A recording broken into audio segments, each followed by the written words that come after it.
Hi there, my name is Bruce Starr, and my guest today on SportsTalk is Jerone L. Davison, a former NFL Oakland Raiders football player who played his college ball at Arizona State and who is now a minister in Northern California. He's a man that's been faced with many obstacles in his life, and that's why I wanted him to be on the show today. But being in the NFL and staying there, what a challenge that is. But as he's going to tell us, nothing could compare to facing an unexpected divorce. I know very well that many men of today suffer silently when faced with tragedy in their lives. Jerome Davison knows that men who are challenged in their recovering from the pain of divorce or traumatic loss feel they don't have a voice because they are men. And he has learned that he can recover and heal from the emotional scars and wounds that obstacles bring and yet have a voice. Knowing now that there are other men besides himself and myself that suffer silently, inspired him to write the book The Broken Strong Man. And as a community activist, Jerome has given away thousands of dollars in scholarships. He has fed and clothed the homeless. He has healed and changed lives through counseling and teaching as a minister in local communities where he lives. So I want to welcome to the show former NFL player, author, and minister Jerone Davison. Welcome to the show, Jerome. Great to have you. Thank you very much, Bruce. I'm excited to be on the show, and what a great introduction, man. You read it pretty good. Well, I have a good teacher. Also joining us on today's show is Bennett Davison. Bennett is an accomplished basketball player, played all around the world. Tell us just a little bit about you, Bennett, before we get into talking with cousin Jerome. Well, actually, this is a sports talk show. Jerome, he's about 4 years ahead of me, so I remember leaving a small town of Sebastopol, driving over to Solano to watch him play in the junior college, and he was laying fools out. So we actually, after the game was there, Dad walks up to the field and stuff, and give hugs and stuff, and walked away. I was like, Dad, did you see how big Jerome is?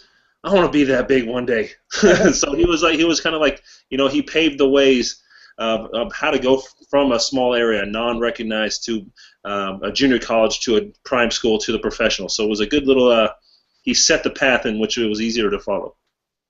I mean, what an accomplishment. I mean, all you have to do is watch Hard Knocks on HBO to realize that even on one team, there's like 100 guys going out for 50 positions, and that means one out of every two of those guys who would do anything to be in the NFL, they're going to go home sort of with their tails between their legs, even though it's not an embarrassing thing. They can only handle so many players. But what an accomplishment, Jerome, to make it into the NFL. Tell us a little bit about that. Well, not only do you have to be physically fit, I think in order to make a team, a club to that level, as you mentioned, everyone's clamoring for those positions. It's only a few positions. There's only one ball. There's only one quarterback. There's only one star. There's only one team. So I think if you win the mental battle, because when you're going through camp and training camp, your body's hurt, you're aching, and if you could just be strong mentally, most guys give up after so long. The body starts to talk to them. They get winded. They get tired. And if you can win that, if you can be strong mentally, you can make it. But there's so many guys who are just talented, even preceding me. I grew up in a small town, Picayune, Mississippi, and so many guys talented. Before Michael Jordan did the free throw line jump, I had a guy in my high school that was doing that. But he just didn't win the mental battle, the streets, the call of the streets, and getting involved in some other things. And that's a part of winning the mental battle. Not getting caught up with drugs and alcohol and the club life and the domestic, situations. If you can win that. But of course, that was pretty easy for me because I was a very devout Christian, and I gave my life to the Lord at 17 years old, and that was, fairly easy for me. But the experience in the NFL was like a dream come true, which it was. I was a high school dropout. I dropped out of high school because of the situation in my hometown and just small town, country, financially strapped. So I moved to Northern California, and as my cousin Bennett said, I played at a junior college, and I was really doing it, you know. And from there, I got a scholarship to Arizona State. And from there, you know, I got injured as my senior year at Arizona State. I was depicted to be a first-round draft pick, Bruce, first rounder. And I played against UCLA. It was in UCLA, first play of the game. I tore a cartilage in my ankle and a bone spur developed. Oh, my God. The rest of the season, I hobbled through the season. They told me it was just a high ankle sprain, which turned out to be really a loss of cartilage. So that set me back when it came to the NFL. So when I ran a 40 time for them, I ran a 4.6 limping. I was only a week out of surgery, so I ran a 4.6. But oh my God, that started a whole lot of stuff for me. I was going in and out of training camps. They was cutting me, bringing me in. I went to, at the time, this is how old I am. I'm telling my age right here. It was the Los Angeles Rams. So that was back in '92. I got picked up by the Los Angeles Rams, but I was in camp. I was in so much pain, you know, so they ended up having to cut me, and then I got picked up by the 49ers, and I was released by the 49ers, and I was picked up by the 49ers, and I was released by the 49ers, and eventually I said, hey, I got to do something, so I traveled overseas, played ball in Europe for the Rhein Fire in Dusseldorf, Germany. Been there. By the time I got off the plane, you was there, cuz? You was in Dusseldorf? I'm sure you were. I did a gym and out of town. Okay, yeah. By the time I got off the plane from traveling from Dusseldorf, my agent called me and said that the Oakland Raiders, they said they need you. They not only want to sign you, but they need you. And it turned out that they really needed me. I played there. I was a starting fullback for a great running back, Napoleon Kaufman. And I remember my first Monday night game coming out of the tunnel. They announced my name on Monday Night Football, Jerone Davison, starting fullback. Oh, my God. Hey, man, I could have passed out. I barely played that game. You know? I was barely able to play the game, but I had a great game that game. We did great. So it was a wonderful experience for me, yeah. Just before we go on, tell me a little bit about some of the connections you made with some of the other players, because I know that if you're injured, I know it's like being an alien on a team, and they're so competitive. Tell me about some of the guys that you played with that maybe had a good positive influence on your time there. Okay, you know, my God, when I was with the San Francisco 49ers, I became the Bible study leader with guys like Ricky Waters, Dexter Carter, Mr. Fumbleitis. You know, I was there for, you know, Jerry Rice. Of course, Steve Young wouldn't get involved. He's a devout Mormon, so. But I was teaching Bible studies for those guys. They didn't even know me, man, and they was asking me to teach the Bible to them. By the time I got to the Raiders, I was a very mature, well-developed in the Word of God. I knew the Bible very well. And they made me the team chaplain even before I made the team at the Oakland Raiders. This is what happened. I'm going to tell you this story real quick, and I'm going to let you move forward with your interview. I'm going to tell you something very interesting. The Oakland Raiders brought me in, and by this time in training camp, I was doing Bible study every night. Steve Wisniewski, Napoleon Kaufman gave his life to the Lord. Tim Brown asked me to counsel him before he married his wife. So all these big-name people, Chester McLaughlin, who passed away like 3 or 4 years ago, he gave his life to the Lord. So I was teaching Bible studies with them and doing great. So the Oakland Raiders cut me. They cut me. They let me go. And I had touched all these lives, and all these guys were just – they just loved me. They loved the way I played, too. So the Raiders let me go, and while I was at the gym working out, my agent called me. He said, Jerome, he said, what did you do to those players over at the Raiders? I said, what you mean? What you talking about, man? I don't know what you're talking about. What I do? He said, man, he said, Mike White, who was the head coach at that time, Mike White called me, and he said, it's urgent for you to get back to camp. He said, because Jeff Hostetler and Steve Wisniewski stood up in a team meeting and said to Coach Mike White, you told us that you wanted the best players to play, and you got rid of J.D. That's what they called him. And the coach said, y'all want J.D. back? And the whole team like, we need him back.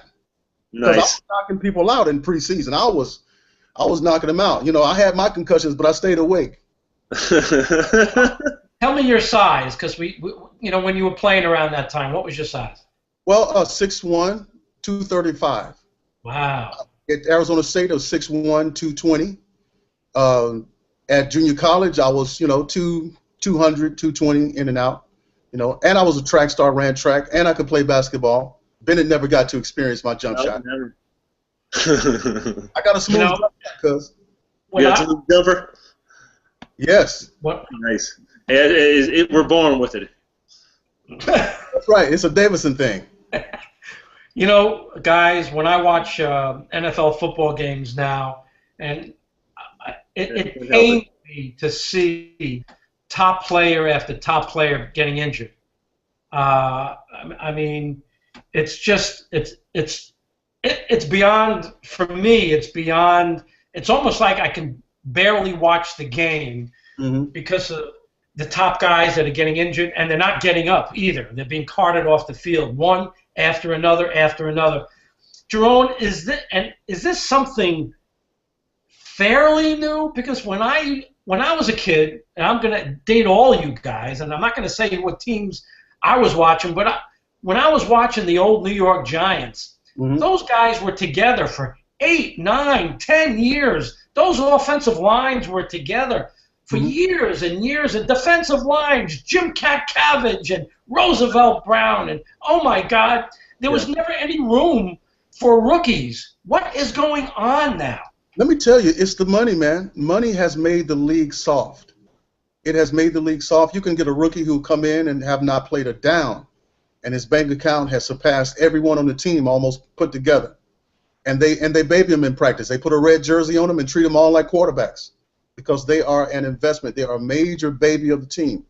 I remember back in my day when I was with the Los Angeles Rams, I just come out of Arizona State, and they had the other Jerone. Well, my name is pronounced with an N, Jerone. My parents are blended with Indian descent, so my dad was going to name me Geronimo, but my mom stopped him, thank God. But Jerome Bettis, the great Jerome Bettis, who Hall of Famer. Yep. When they brought him in, he was not a running back. He was a fullback. His feet was not good, but they babied him and prepared him to be a running back, and he turned out to be one of the greatest in the league. But that's the way they do. When you come in with money, a guy like me, you have a rare chance if the guy in front of you has a big paycheck. And one of the reasons why I think the players are getting injured today is because of off-season training. If you are out of shape, you're going to pull hamstrings. You're going to tear ligaments in the knee. You're going to mess up your shoulder. It's all about off-season training. In pro football, as my cousin Bennett knows, there is no off-season. There's no off-season. You got a few minutes. You got a few weeks to spend vacation with the wife and kids and have a little good time. But mostly, you have to always be at the top of your game if you're going to survive a league such as the NFL. But the way they're doing it now, I was saying the same thing myself. It looks as if with the new helmets or whatever, seems like they're getting a lot more easier than they have in the past. It's just ridiculous. Yep. Different rules, different places you can tackle people and all that stuff. When you see a guy like the quarterback of the Washington Redskins who could take a whole team and turn it around for a generation to come, right? I mean, this guy is so talented that who knows what could happen, and then boom, right?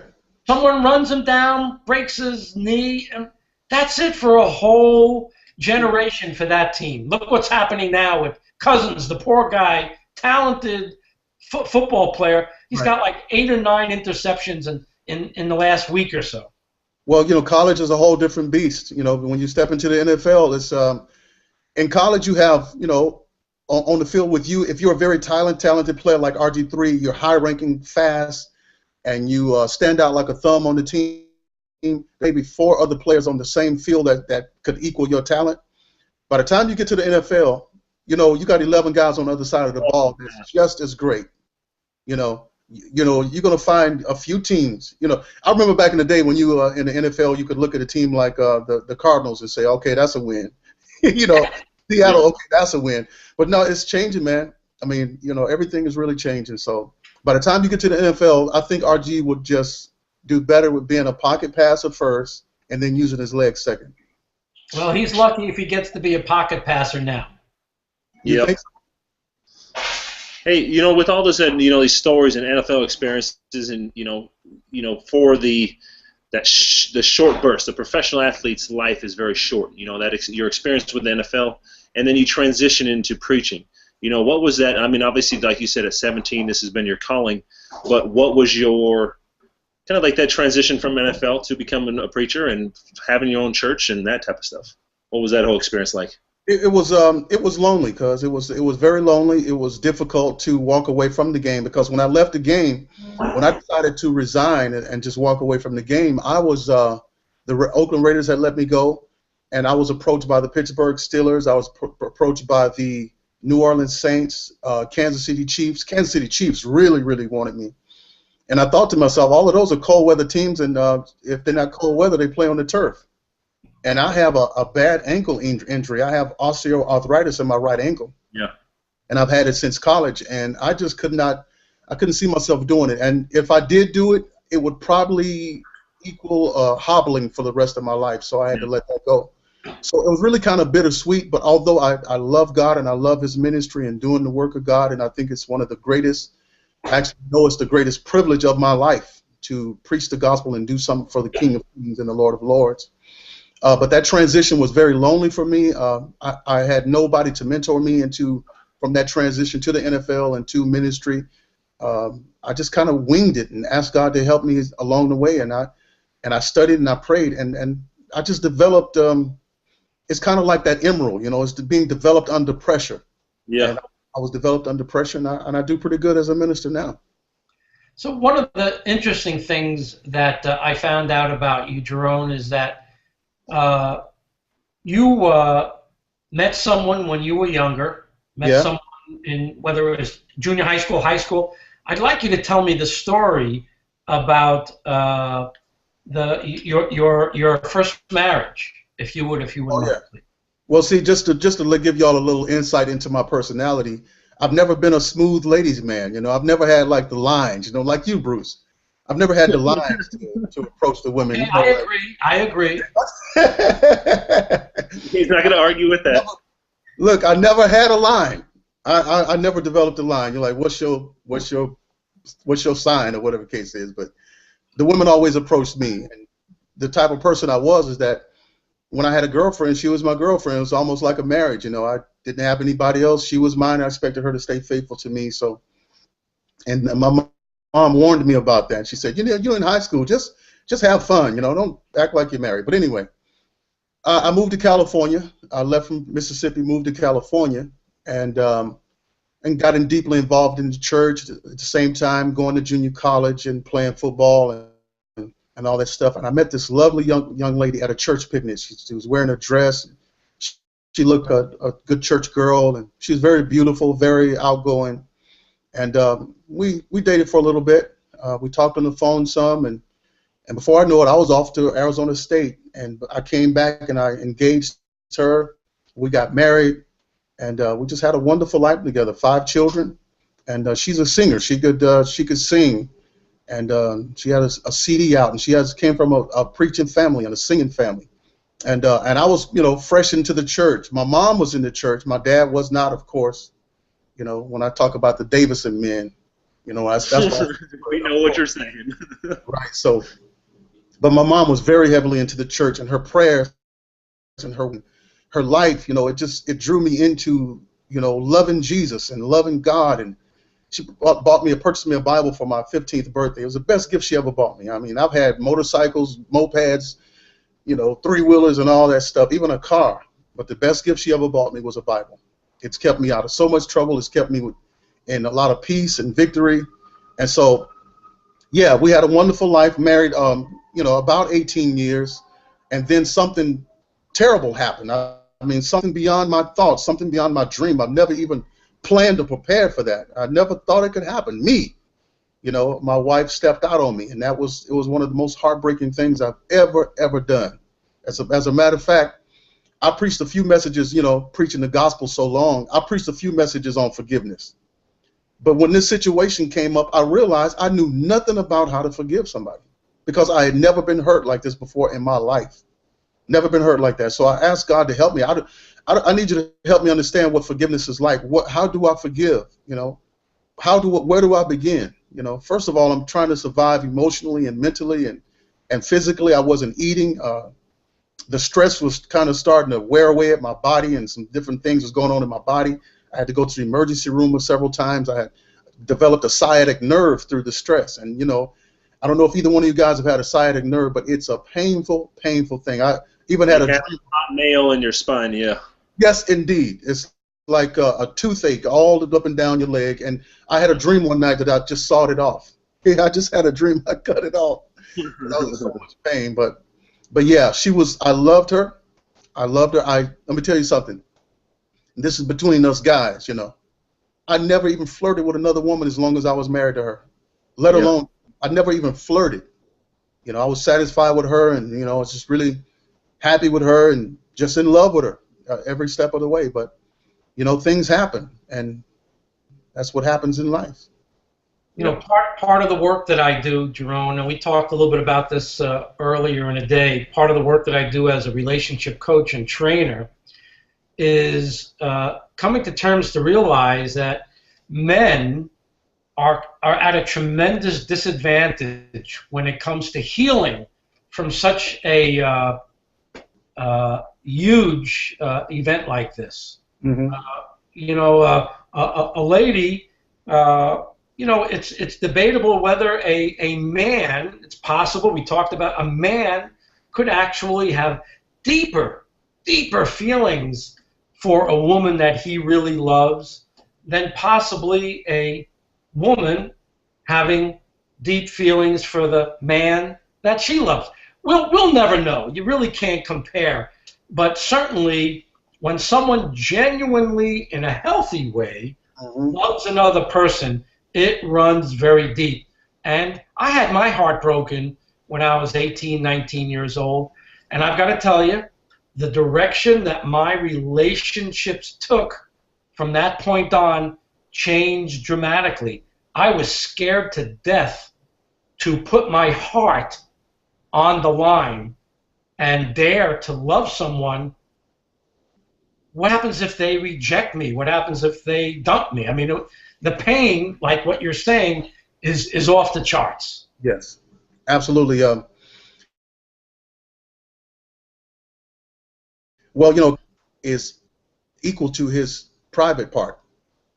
Just like this, it's like Abraham was in a covenant relationship with God, and God told him to sacrifice or to circumcise the foreskin of his flesh. Paul comes around and tells us in the book of Romans that it's not the physical circumcision that God was really after with Abraham or after men. He's after the spiritual circumcision of the heart. So Abraham's physical circumcision represented our spiritual circumcision of our heart. So when a man gives his heart to a woman, his penis, his private area, he's actually sharing his heart with a woman. And that's why I always tell men, you know, be very careful about having sex with women, because this may be the woman that really steals your heart, and she could be a no good woman. You know, and your heart is there and your emotions are there. You become one with a person through sexual contact.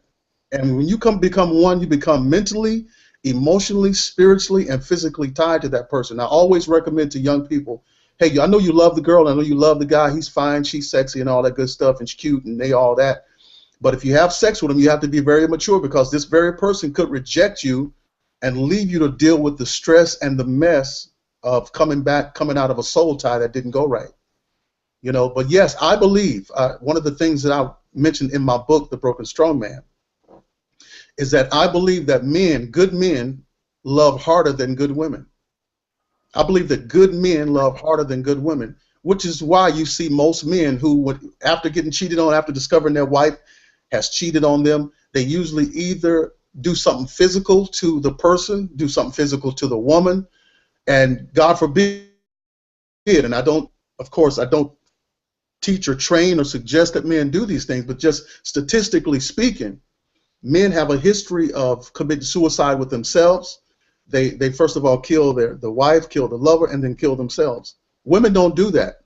Women, you know, have another way of dealing with it. It's kind of like this: a pool that doesn't have a release or a flow, it sits and it becomes stagnant and it stinks and it gets putrefied, and all kinds of different disease begin to develop, and fungus develops there. That's kind of like how we do as men when we get hit with some hurt and some pain.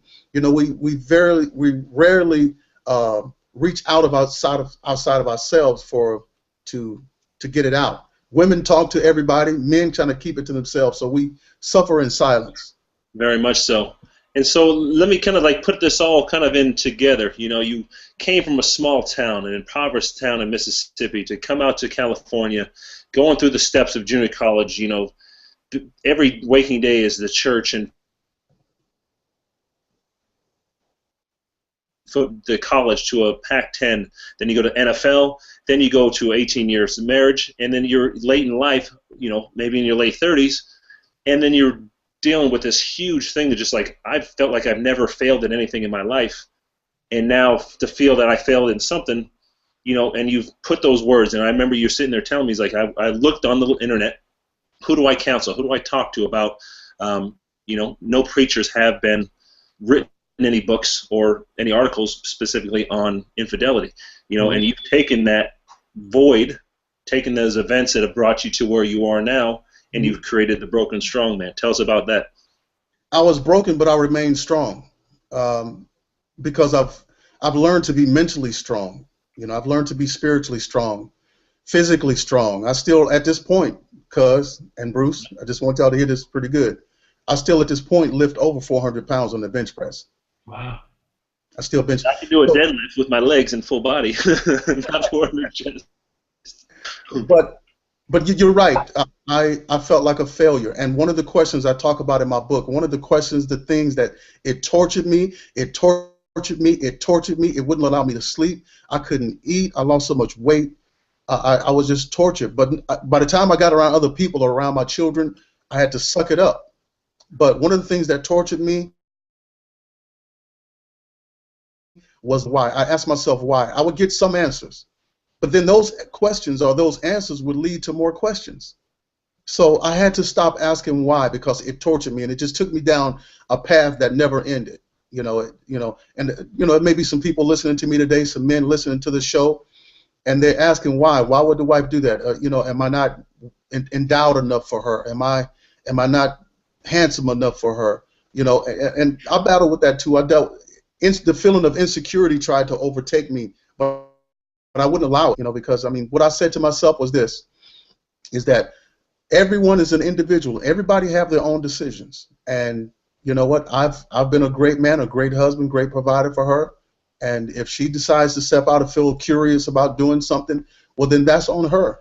And you have to allow people room to do that. But here's the thing. After it's done, do you allow them to come back into your life? Well, I tried it, and I felt like I tried it. I tried to give her room to get back. The attitude and the different disposition was just couldn't trust her again. So, but yeah, it's very painful. It feels like a loss. It feels like I didn't win, as you said. I was successful in college, successful in the pros, and success all around me. Have degrees, and have ministry and all of that. And then to fail at that, one of the biggest things that I felt like a failure was when I looked at the eyes of my children, and they were so confused and they were so hurt. That was almost unbearable for me. When I almost had to avoid them just to survive for myself. It was so painful. Understood completely. Been there. Is when you wake up. And so, with the Broken Strong Man, and how can someone reach out? How do they go out about reaching out to you if they are dealing with some similar issues? Using the Lord as a vehicle to be able to build up strength inside of the individual. How would someone find this book and be able to contact you? Oh yeah, well, I'm on Facebook, The Broken Strong Man, or you can type in my name, Jerone Davison, or either mostly go to my webpage, brokenstrongman.com. I am right now currently developing a ministry which I call 1,000 Broken Pieces, where I personally would like to mentor 1,000 men with my phone number, webinars, prayers, services, whatever it takes to help heal them, to get them through, so that the broken pieces become one piece again. It's kind of like putting Humpty Dumpty back together again. Yep. But it's 1,000 Broken Pieces ministry, and I do have At least I have over 30 at this point. Nice. Call me on a daily basis, or we connect email, we connect text. We walk through it, like you, Bennett. You know how it is to go through the process, and then however the thing turned out, there's a big nasty fight in court over the kids, and the court system is, from my perspective and from my experience, the court systems towards the women and are heavy-handed towards the man. Although I was innocent, I went to jail on several occasions. I was locked up because she cried to the DA. I was locked up innocently. I didn't do anything. I didn't put hands on nobody or anything, and I was locked up in jail. Had to get out in a town where I myself am a minister, and some of the people in the jail knew that I was a minister, had heard of my name, and they was asking me, "Hey, aren't you the pastor? What are you doing in here?" I had to explain the whole thing. Really, I wanted to just keep it private, keep it from getting out in the community, and it was just embarrassing. Everyone has a story when they're going through those nonsensical husband and wife things. Exactly. Best it was just sit back. One of the security guard, actually one of the sheriffs, walked up to me. He says, "Hey, this is a long, drawn-out process. Think of going baby steps, and when you're completing those baby steps on a daily basis, you look back and you realize, hey, I've taken some giant strides. You can't live in the moment, because you start living and dwelling in the moment, that's when it starts to eat you, and you ask those questions, and why ask another question, why? And then you never really solve anything. And like you said, when an individual, Jerone is an individual, Bruce, you're an individual, I'm an individual, and our spouses are individuals, and you've got to be able to say, hey, is this person completing me? Yeah. Hey, only they can answer those questions. So thank you for sharing your story, your past, your present, your current, and your future. Amen. Jerome, you and I, it's amazing that we're kind of doing the same work. You from your position as a minister, and me from mine as a relationship coach and trainer.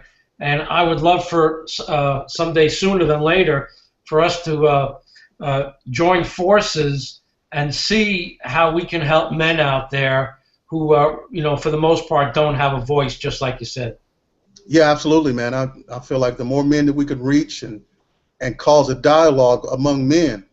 And listen, when I started this ministry, one of the questions that was posed to my mind and from other people was that, what is this going to make you look like? Is it going to make you look like less than a man or whatever? I was like, well, I'm confident in my manhood.